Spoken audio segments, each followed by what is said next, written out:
champion. Whoa. Christian. Soul Stuff. Fred. Soul Stuff. With reality. Are you ready? Yes. Write Club audience, are you ready?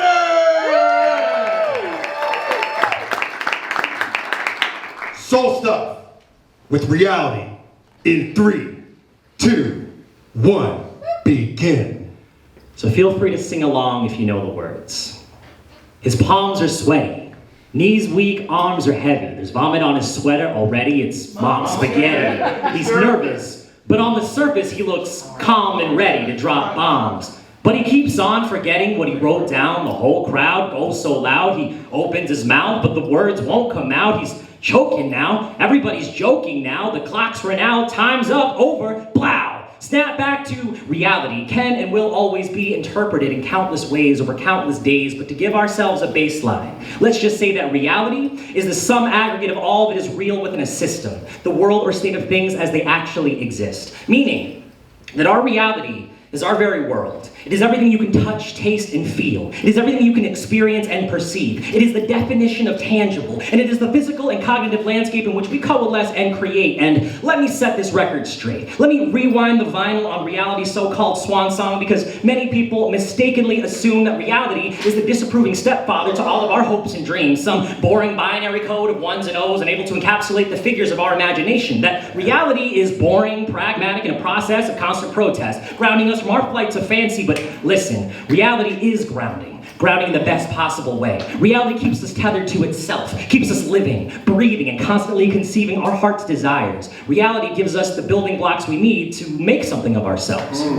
You see, it's one thing to have a dream to be a doctor, but it's entirely another to study hard, ace your exams, get into a solid pre-med program in an upstanding undergraduate institution, maintain a solid GPA, score well on your MCAT, graduate summa cum laude, get accepted into another well-regarded medical school on a 4-year program, complete a residency and/or fellowship training program within your specific field, and complete a fellowship in a subspecialty area in 1 to 3 years, because damn,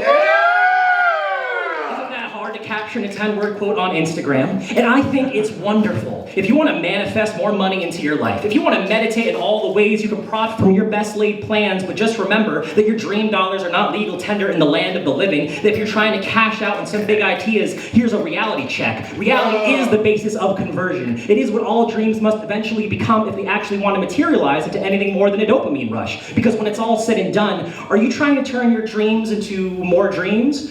Or are you trying to turn your dreams into reality? Because contrary to popular belief, reality can look pretty good too.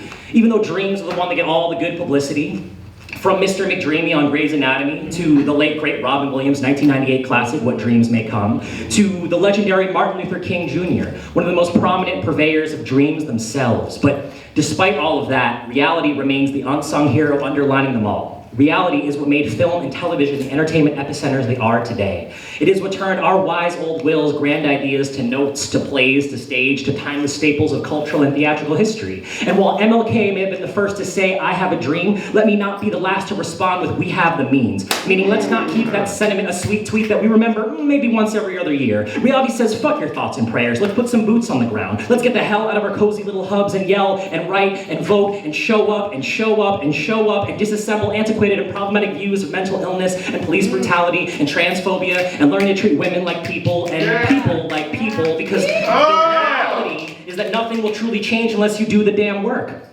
But reality also says that it's not so simple, that there are many forces at play. Reality is every force, everywhere, acting all at once, but that also means it is like gravity or light. It does not have an agenda, but it simply is. And once you understand how it works, you can figure out how to make it work for you if you are inspired enough.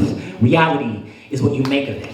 Hell, we as a collective species have been so enthused by that very thought that we have created a virtual counterpart to reality itself, in which there are no limits to what you can do, and you can materialize anything you can possibly think of.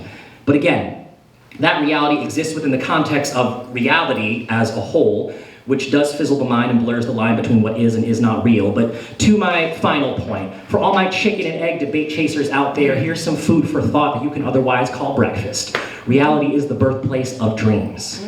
It is from and through reality that dreams are even possible in the first place. For one, reality is the means by which we experience everything. Where else would our dreams derive their essential nutrients needed to bloom? How else would we construct our speculative skyscrapers without a foundation to build upon? But on a deeper level, dreams are simply science and reality romanticized. I mean, what are we but the latest permutation of particles centuries in the making? What are our thoughts but Stardust 2000.0? It is no coincidence that our entire mental framework bears an uncanny resemblance to the cosmos. Every dream we've ever had is but a throwback of what we've come from more than we consciously consider.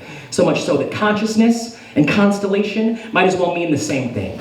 Though some will always refuse to see the truth. Will only see reality as those ones and the O's as opposed to life's codex. And will think that fantasy will always supersede the truth. But to them I say, keep dreaming.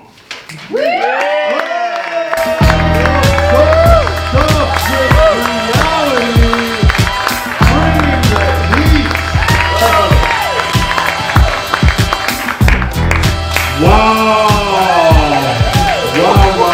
what a start. I just want to go like this. Let's do my best Vanna White. Boom. This right here is a book that Christian, or that Soul Stuff right here, just published last year called Play. So it's a fantastic book. If you're looking for a little inspiration,